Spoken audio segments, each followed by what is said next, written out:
James, this is going to be a particularly awkward episode for me. Awkward? Yeah. Why? Yeah. I mean, I'll do anything I can to make it less awkward for you, but I appreciate it. Why? What happened? So, my car died this past week. Oh, no. Yeah, just like straight up. Now it's a cube somewhere. This is the first time I'm hearing of this bad news for you. I'm so sorry. Well, I appreciate that. That's very nice of you. Okay. In retrospect, doing a podcast with a lot of automotive puns, I didn't think ahead far enough to realize that one day this was going to happen, and that doing this podcast would be tremendously awkward because of that. So, if I get a bit wistful as we talk about automotive puns, Yes. I apologize. Apology accepted. But that's just kind of what we're doing here. But fortunately, unlike me, we have a lot of trailers. We have a lot of different potential automobiles to be talking about today. Absolutely, yeah. There were We're talking movie trailers, though, here, guys. That is correct, yeah. We should probably make it clear. Like, I'm in on the joke. Most of the listeners are. A first-timer is going to be a bit confused at this point of the episode. So, there are a lot of movie trailers that dropped. Too many, we would say.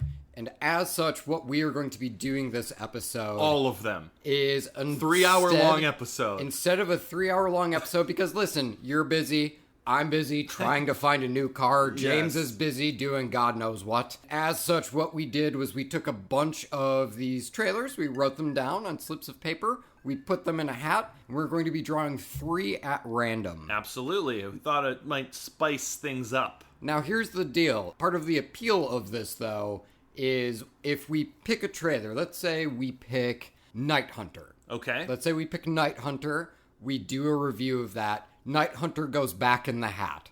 Now, if we pick it again, we just do a second review of Night Hunter. So yes, there is a chance you might get 3 reviews of Night Hunter, or you might get 3 completely assorted and fun and random trailer reviews. I know which one I'm voting for. We wanted to add an element of danger, and this was the best we could do with a hat and slips of paper. So strap yourselves in, because Trailer Hitch is getting random.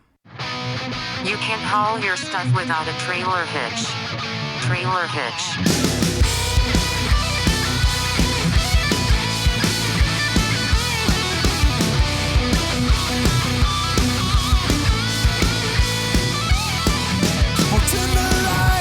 Grab a seat, pour yourselves some whiskey neat. It's time to judge the shit out of these future releases by the movie trailers.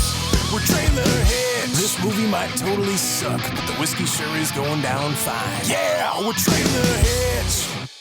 Chaos Theory engaged. This is Trailer Hitch. Hello, I'm Kevin. Welcome, everyone. I'm James. This is Trailer Hitch, where we rate and review movie trailers. We rate them on a scale of need to see more, or never need to see. Those are our ratings. If James and I both give a trailer a need to see rating, we see that movie, report back to you guys in a segment called Trailer in the Rearview, in which we review the film and the trailer in retrospect. Today, yes, as I mentioned, we have a hat. But before we get to the hat, we have to go and take a look at a teaser. So absolutely, we're doing our teaser trailer showroom segment. This is where we take a look at a teaser trailer, which by nature is always going to be a need to see more because it's just trying to tease you. And what a tease this particular teaser is, it's action-packed. A lot happens.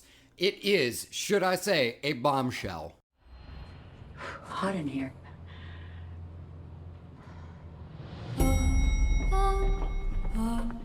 Right, so I lied. This is mostly just people standing in an elevator. Hey man, it's all about selling it. Yeah, it's you really try to make get it people sold. Make it propulsive. Yeah, get the butts in the seats. Right. Okay, so here is how Bombshell tries to get our butts in the seats. So we begin with a woman. She is waiting for the elevator, gets in. She's pretty uncomfortable as she hits that 2 button. Yes. And then hesitates. Yes. And then goes for it. Yes. Yeah. And then elevator stops at another floor and a group of people get in and there's another woman and we seem to focus on her. And the first woman, played by Margot Robbie, is especially reticent of this other woman.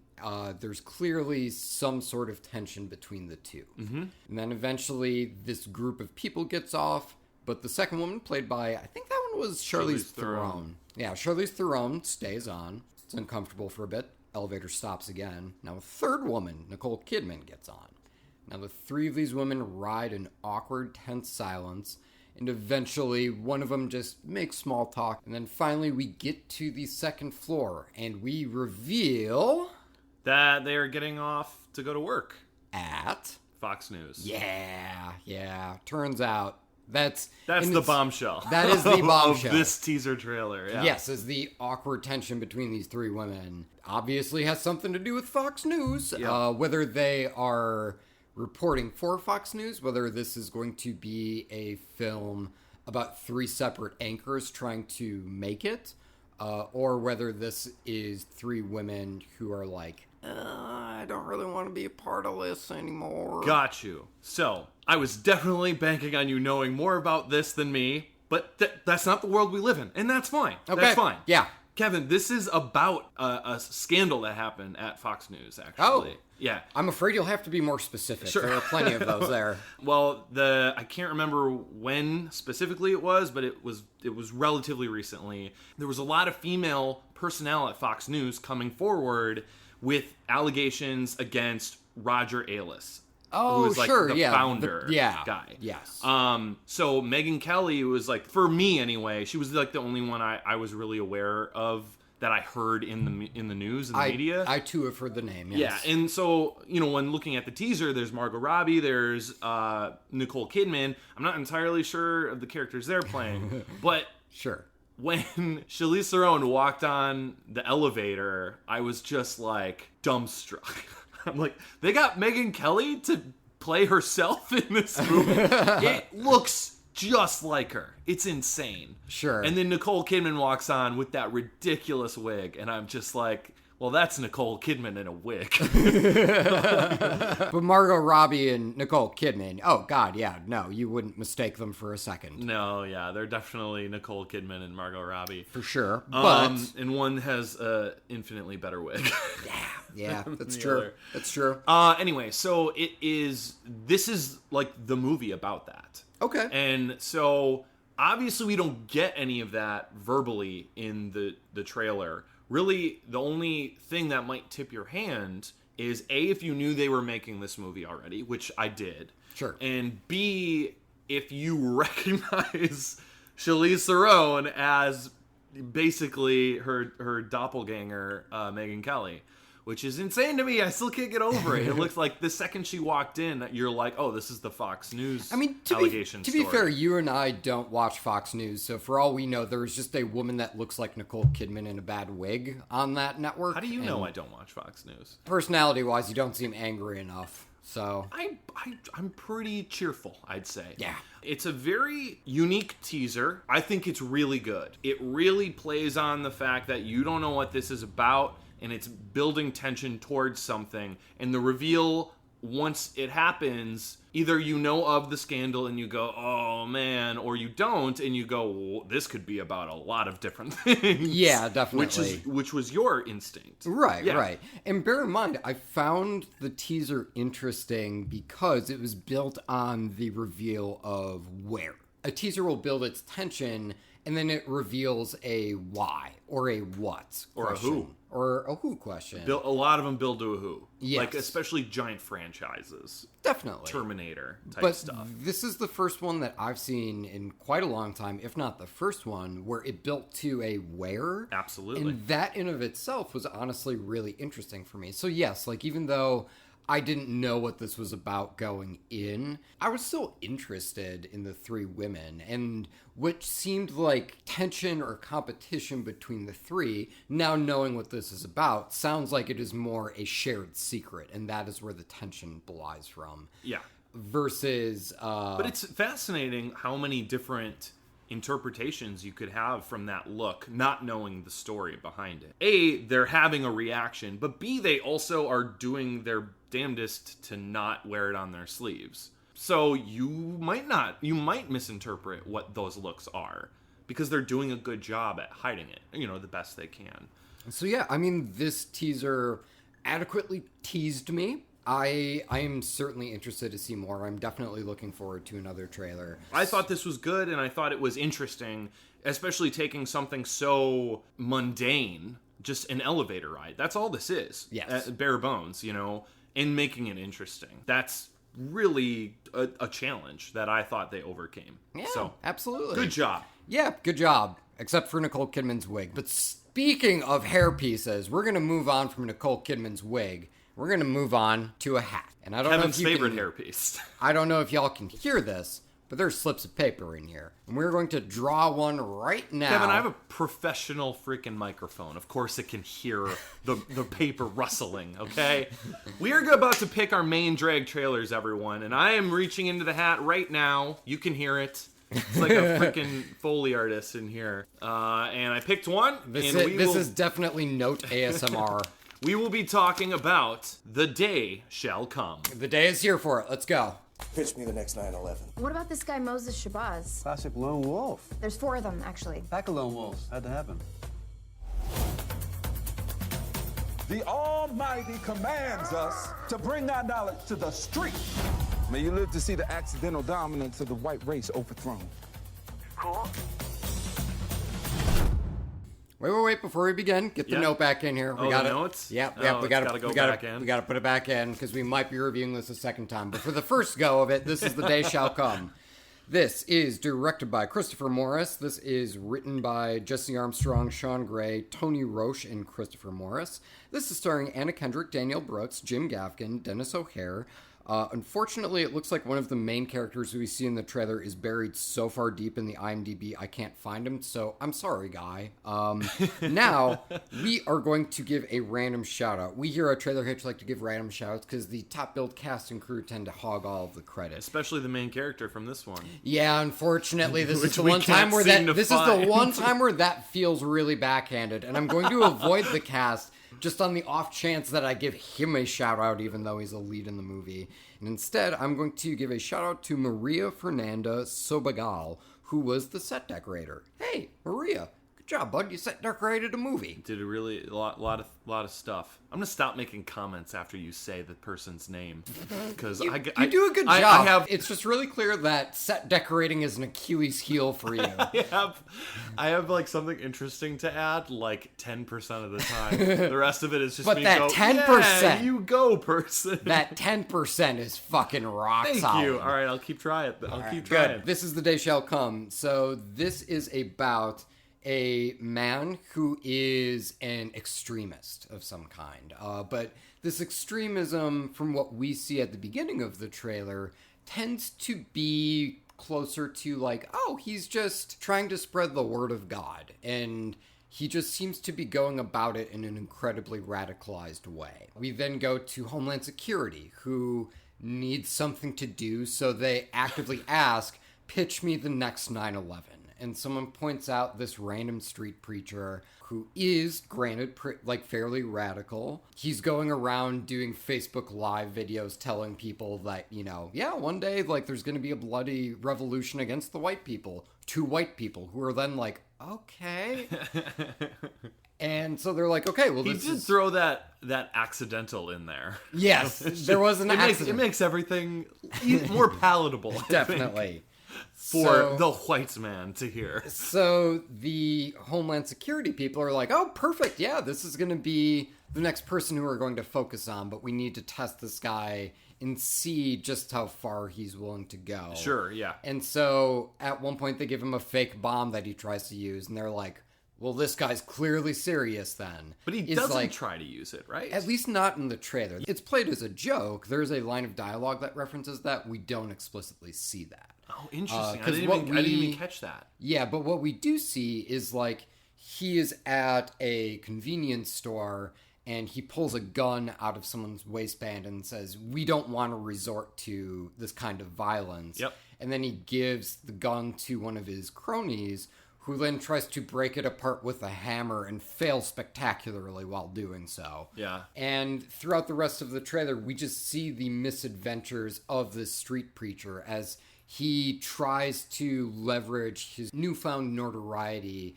not just to further his cause, but to also see how far he can push Homeland Security in giving them funding for their message. while Homeland Security just seems kind of confused about what they're doing the entire time. Yeah. And we have our character played by Anna Kendrick, who's constantly calling out the contradictions and hypocrisies of Homeland Security.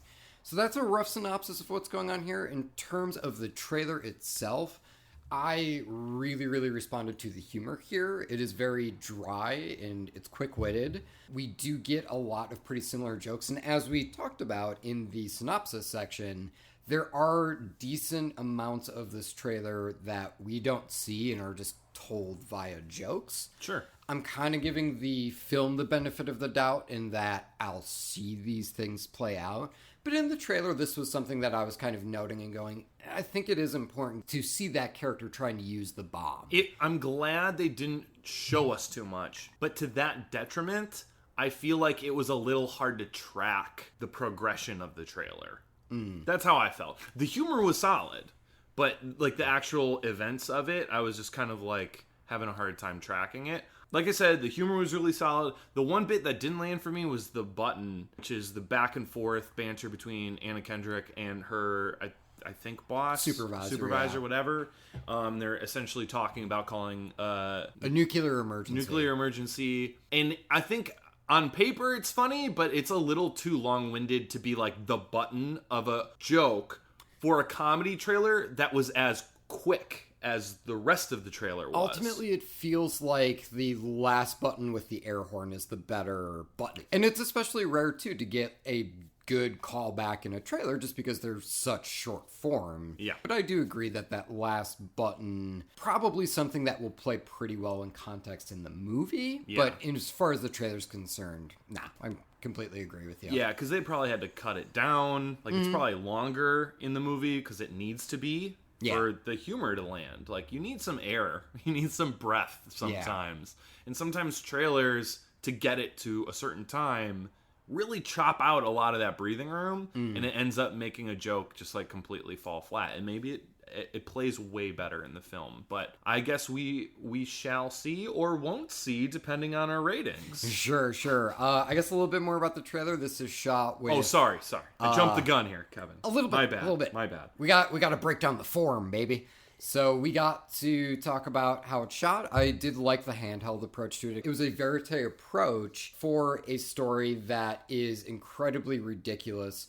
But given that it is based on an amalgamation of true stories, this isn't that far off from the sort of shit that Homeland Security pulls.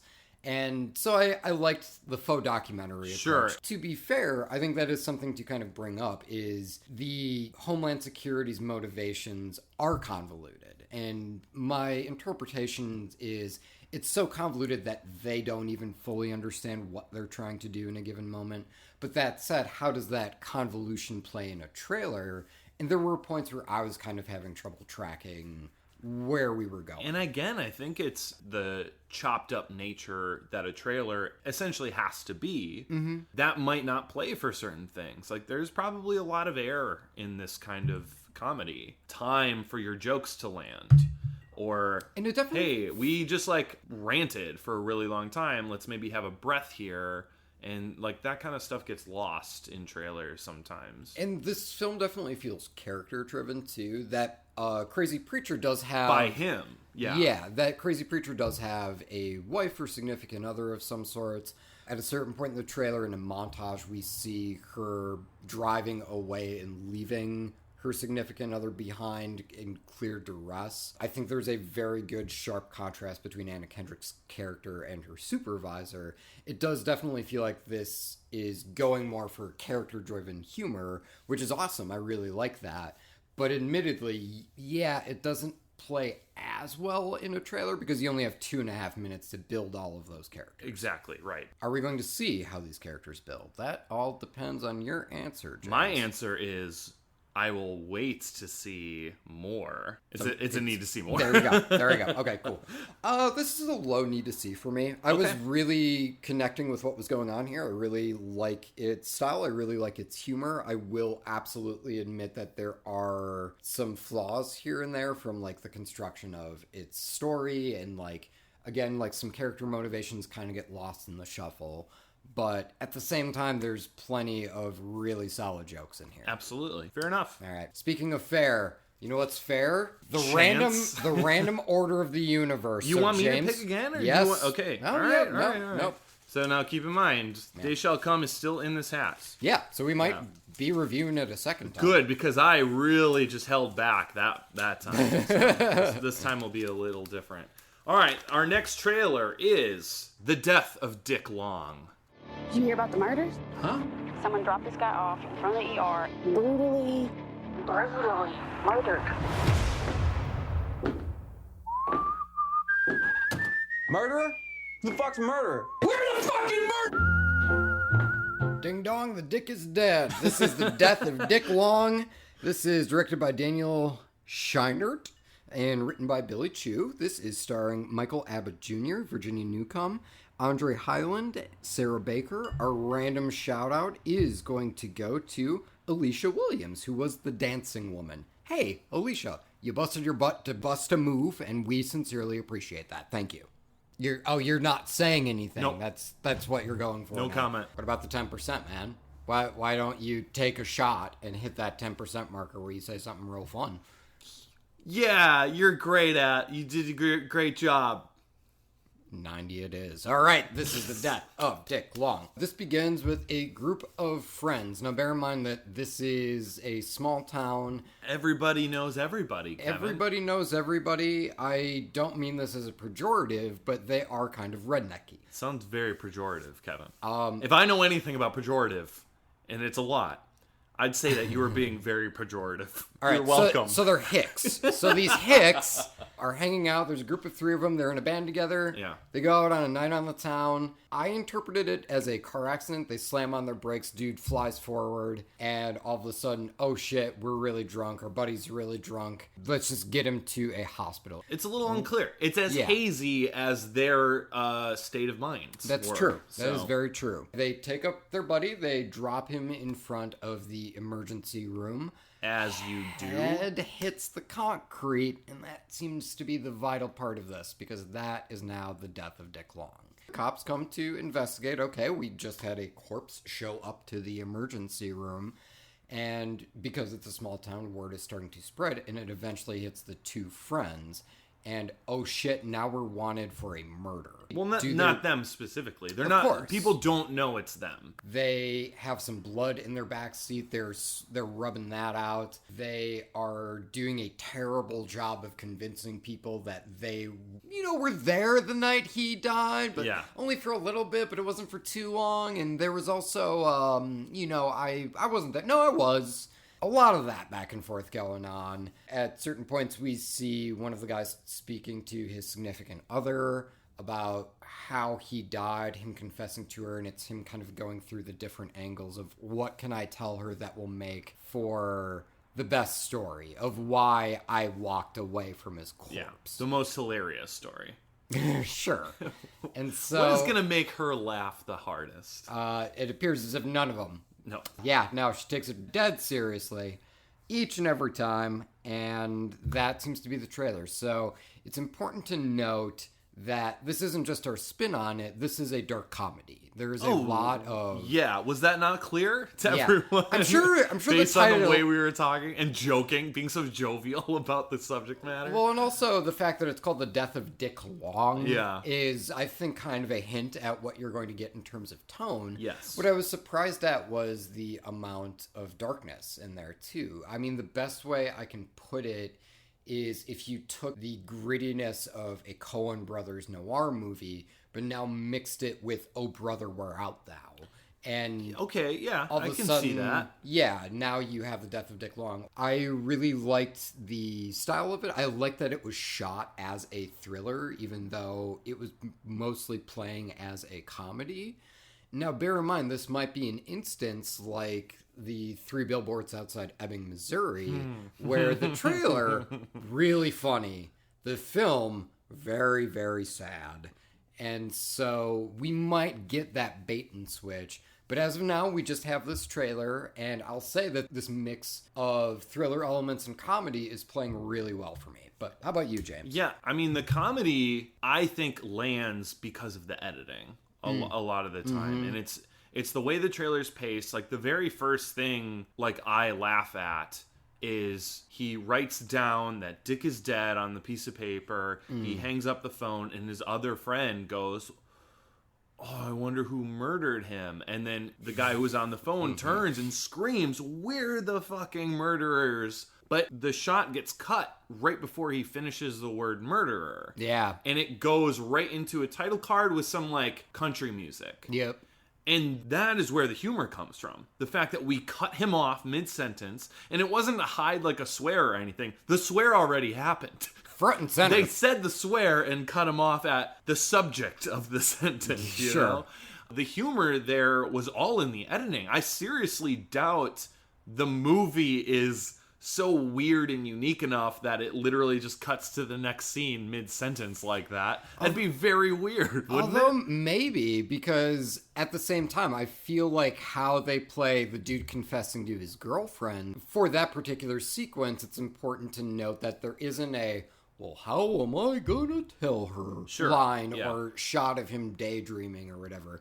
We just go right into coming up with different causes of death that relieve culpability from him. Yeah. I do think that editing plays really well. And if this is all just through the trailer, if like this trailer editor is just a Soderbergh level genius, then I mean, on merit alone, it's a need to see. But if this is what is being exercised in the film, I think we'll have a really interesting comedy thriller. See, I think a lot of credit needs to go to the editor here, because even later on in the trailer, I think it's near the end, like just the cop saying Dick is short for Richard, like in context, it'll probably be like, oh, that's kind of funny in the scene, but it's definitely part of a bigger scene. Just thrown so absolutely randomly in the middle of this trailer, and then follow it instantly with just the title card that just says Dick against black screen. It's hilarious, and and again, because of the editing. And I think another big thing to note, especially just because some of us, me, have been throwing around pejorative terms like hick or redneck. Terms like pejorative. Exactly, yes. I don't necessarily think that this is outright being condescending to small town life. I think that it does give the positives of small town life too, in that when we see the cops initially, they're incredibly kind and they're incredibly jovial when they show up on his doorstep. There is something definitely sweet about that. And the ill-equippedness of our characters isn't because, well, they're rednecks, so that means they're dumb. It comes from the fact that these guys aren't murderers. Right. Like, we are watching this trailer knowing that these two, this was a drunken night out. Yeah, that went they are wrong. not premeditated killers. Correct. Yeah. So there is a lot of empathy there. I'm feeling a need to see on this. How about you? This, on paper, I just don't see it working for me, but the editing of this trailer was so well done, and I just have to give it a need to see it. Hey, cheers!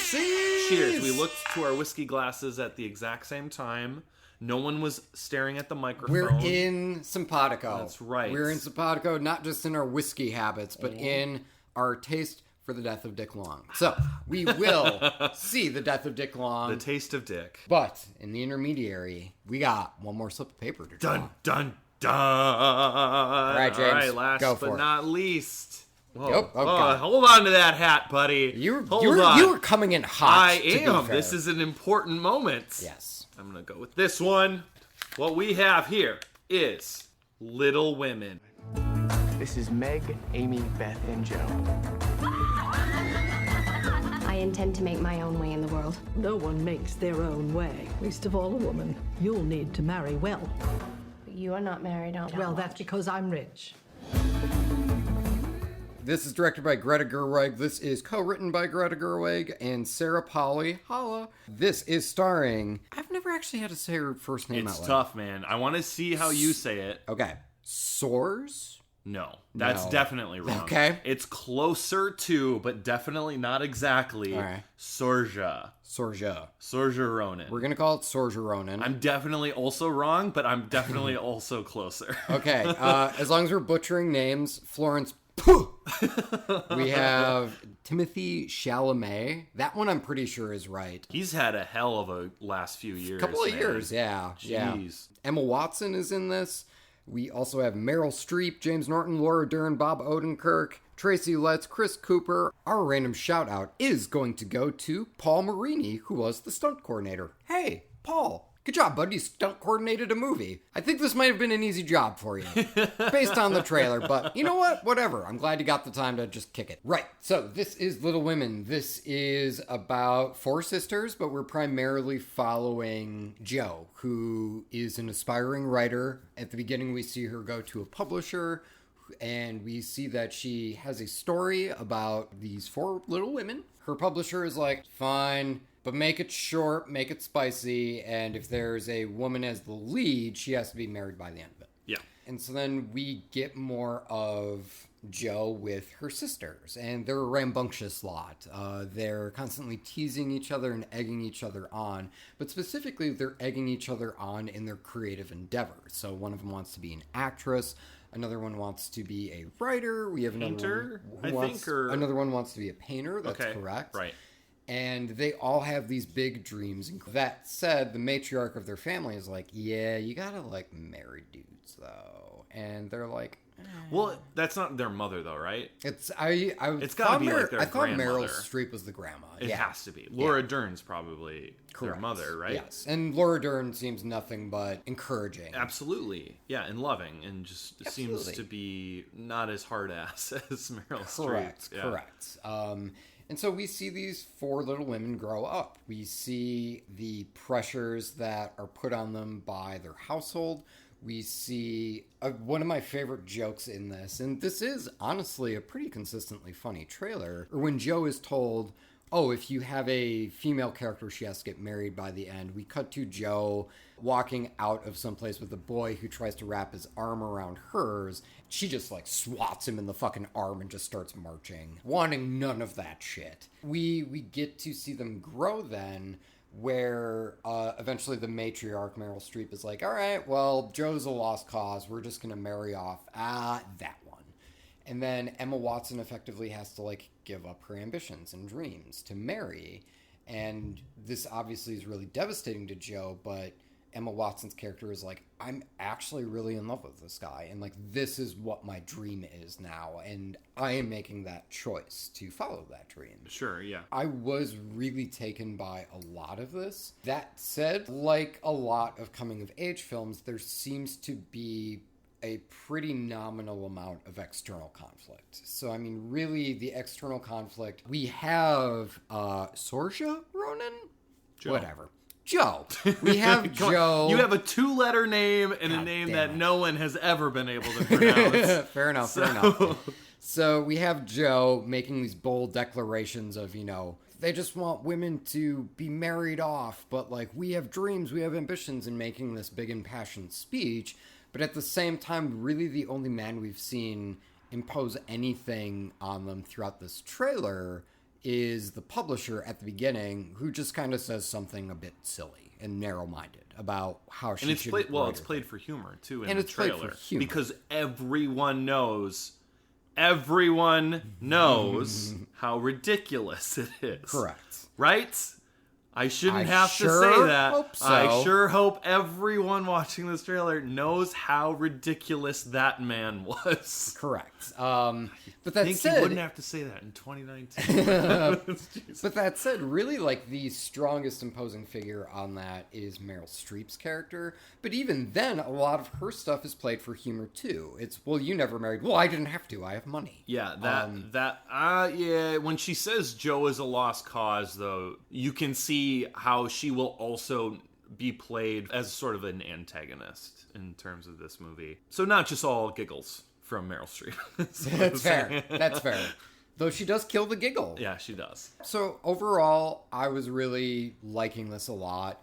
And I will admit that it's kind of like lacking external conflict. I will admit that it appears to be the kind of adaptation where a character is going to boldly and proudly declare the fucking themes we've been watching for the last 2 hours. Which, yeah, I mean, like, that can certainly grate on me a little bit too, but the joy that's going on in here is really overpowering those negatives for me. Yeah. So, how about you? What are you thinking, man? Visually, really pretty too. And Visually, I mean, certainly, I yeah. think Greta Gerwig is just a fantastic filmmaker, and I'm very just like happy with her movies. Just Definitely. there's not a more flowery term I can come up with. I'm just happy with her films. Mm-hmm. And so I am excited about this one. I know nothing about Little Women. Never read the book, never seen a single adaptation of it, never had someone just shout some information from it at me ever. I really liked this trailer though. I mean, this is kind of something that I'm a sap for. Truth be told, I like 9 times out of 10 don't end up going to see this movie in the movie theater. Sure. Which is what this podcast is about. Sure. Did it get our money? Like, is this a need to see it in the theatrical run? Correct. Based on the trailer, I do really love this one. And it's a need to see it for me. But I know myself deep down. And it's like how we say, like, oh, never need to see, but I'm gonna see it. Or, like, need to see so more. You're doing the opposite need to see, but I'm probably not gonna. It's an opposite. Like, I'm a sap for these trailers. Every time I see a trailer that's similar to this, I get sucked in. And I'm like, I want to see that. I'm really excited about it. And then it comes, and then I just go see, like, a superhero movie for, the 4th time or something instead. I mean, I got problems to deal with on my own turf here. I would come and just pick you up so that way we could go and see Little Women. I don't have a card to do that. I'm not trying to bring this down, because what I am saying is this is absolutely a need to see for me as well, too. Yes, absolutely. We got 2 double need to sees, ladies and gentlemen. That's correct. Fantastic. Before we take off, we do have a runaway trailer. Yes, we do. So last episode, we talked about Spider-Man. So not just any old Spider-Man. It is old Spider-Man. Spider-Man 2002. Yes, the Sam Raimi Spider-Man trailer. First live action one. Yes, we brought that up on the last episode, and in that little capsule review, you and I were talking, and I had mentioned offhand, we don't really talk about older trailers because a lot of them aren't good. It really took until like 2000, and when did that trailer drop? 2002 until trailers. I mean, the trailer would have dropped in 2001. Yeah.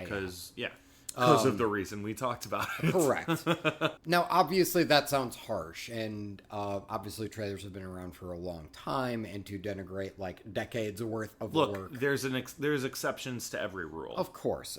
However, there are a lot of things that prove the rule, and we are going to bring one of those up right now, just so that way we're on the same page for what pre-2000s trailers held. This came as a listener suggestion from our buddy Rio Hada. Shout out, Rio. Thank you very much. Yes. This is the island of Dr. Moreau. An exiled scientist created something impossible. Unmistakably human. Undeniably animal. On the island of Dr. Moreau. So I know the point of this was to really highlight on how bad this is. Sure. But I can think of nothing else other than how badly I want to see this movie now after watching that trailer. Woof. Yeah, it's a total mess. But it's fun though. It's fun. It's pretty kitschy. Ridiculous. But I think a lot of what's selling this right now for us is this does employ a long dead trailer technique, which is trailer voice guy. Oh, but I loved trailer voice guy, man.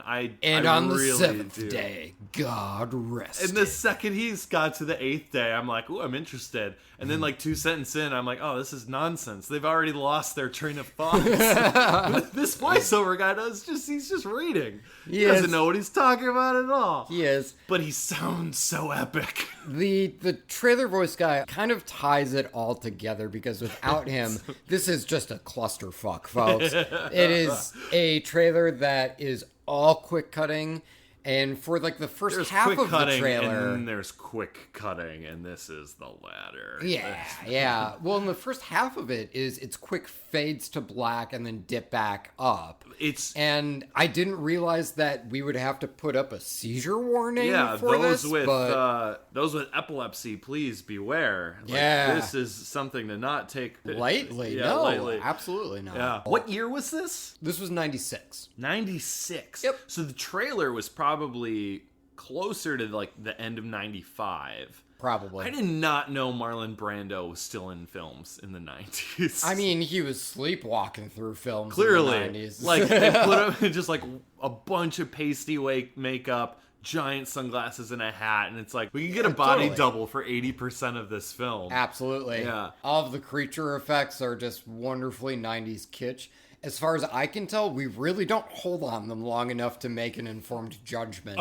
Speak for yourself, man. That leopard man saying "Father, Father" was amazing.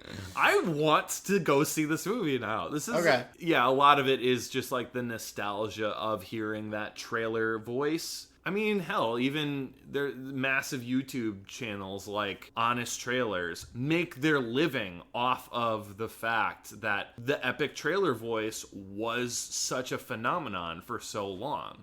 And people recognize it. I mean, without that, there would be no, like, Honest Trailer. Not in the form that there is now. And it's a massive hit. So I don't like ripping on trailer voiceover too much. Sure. I think it helped get us to where we are in terms of trailers becoming more of an art form. It's really interesting. Once Don LaFontaine stopped doing what he was doing, then all of a sudden trailers were like, oh, well, if we can't rely on this guy to tie everything together, I guess we just have to like make our own sort of story in the trailer. Yeah. And that ultimately did help a lot. Yeah. So, yeah, it was like Don LaFontaine was like he was the bridge that got us to where we are now. Yeah. And it's kind of interesting looking back at one of those older examples of it, just so we can see how far we've come, even from 20 some odd years. Yeah, absolutely. Initially, we talked a lot about devoting whole episodes to this kind of thing, and it's like, there's a lot to go into that, and also we miss 2 full weeks of current trailers. But what I think is a fun... And as you can hear by the hat, there's a lot of trailers that comes out in 2 weeks. So we don't want to miss current event trailers and like striking while the iron hot with that. I think this is a cool thing of like recapping one old trailer, like at the end of every one of our episodes, maybe not every episode, but a handful of them every once in a while. If you, the listener, wants to throw an old movie trailer in for us to review and talk about, I would love that. Just like a short segment at the end of these episodes, I think that's a lot of fun, and it's cool to see how far we've come. Definitely. Now, before we take off tonight, yes, sir. As long as you were talking about people giving us feedback. Was I? We got some feedback. We yes, do. Yes, indeed. We do indeed. All right, so this is an email, of all things, coming from one Carter Wadle. He writes in, and the subject is complaints and grievances. Oh, I love it. I can't wait. All right. Love complaints. So this begins with, to whom it may concern. It's Kevin and James. We're the only 2 people here. Well, I'll be the judge of that after hearing it. I have been a loyal listener to your podcast since episode 1, and I heard on episode 74 that you'd received your first piece of criticism. Now, I take umbrage with this as I have messaged you on multiple occasions with complaints of James' lack of comic book knowledge. James calling his now ex-girlfriend his roommate. I guess ex-girlfriend in that she's her fiance. She's now? So the progression now makes her my ex-girlfriend, I guess. That is... interesting. He then writes... I think Jenny would take umbrage with that. He now writes in all caps, "How dare you, good sirs and madam, ignore these previous complaints? While you have not lost yourselves a listener, you have gained my contempt. I'm not mad. I'm just disappointed." And he has an automatic email signature that reads, "We must be the change we wish to see in the world, Gandhi," which I felt was important to get in there with this grievance. Sure.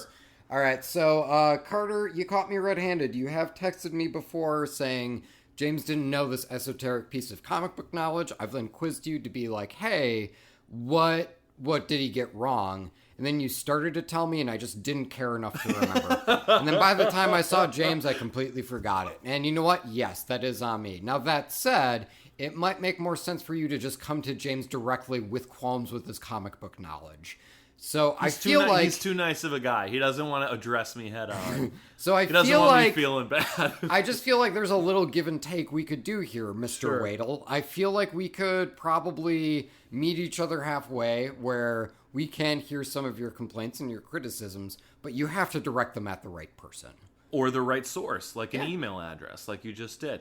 All right, well, that about does it for us, folks. So, we would like to thank everyone for listening, and if you would like to continue listening, I assume you're listening to this on iTunes, perhaps? Well, if you're not, you can find us on iTunes. If you can go there, subscribe to us, give us a rating, give us a review. Any feedback is perfect, great, good or bad. We would really love it. We would really appreciate it, you guys. Absolutely. Now, if you're not listening to us on iTunes, there's a chance you might be listening to us on Stitcher. If not, and you have an Android and it's more convenient for you, you can go on Stitcher and you can find our entire catalog there.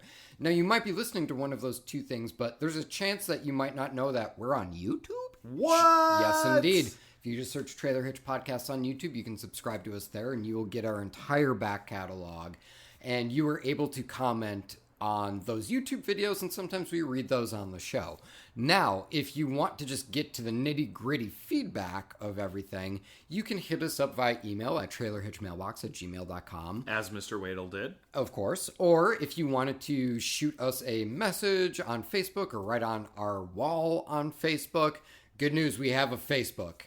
You can just hit us up at Trailer Hitch Podcast on there. And you'll be able to request trailers, give us feedback, whatever you feel like doing. But if you want to keep that feedback short, say 280 characters short, you can do that on Twitter at TrailerHitchPod. Or if you'd like to take a picture with your feedback, you can do that on Instagram. You can hit us up at Trailer Hitch Podcast. Otherwise, you can find us on LinkedIn. While that's not true, I'm actually blanking on what else there is, and so I'm just trying to fill time. You should just hold the business card in your hand. It's all on the business card. Where's the business card? Well, you should. I gave you a whole box. I gave you a whole box of business cards. I'm not gonna just like walk around. No, the correct answer is James. I passed them all out already. I'm out of business cards. Well, in retrospect, god damn it, and I'd hit all of them too. I didn't even need to do it. But now we got this great hilarity of the business card bits. It's a gem. It's perfect. We would like to thank Danny Schmitz from Lost in a Name for the amazing intro song. Endless thank yous. Thank you. We would also like to thank Rachel Ashley for the amazing cover art that you see on our various social medias and on iTunes. Thank you so much, Rachel. You can find her work at Mighty Creations on Instagram. We would like to thank Jenny Hawks for her sterling work as our social media and bad movie correspondent. And we would also like to thank Casey Clowers for the bitch and outro theme you're about to hear, unless James has something to add. I have nothing to add. I've added enough this episode. You can't mount holy sails without a sailor stitch, and you can't haul your stuff without a trailer hitch.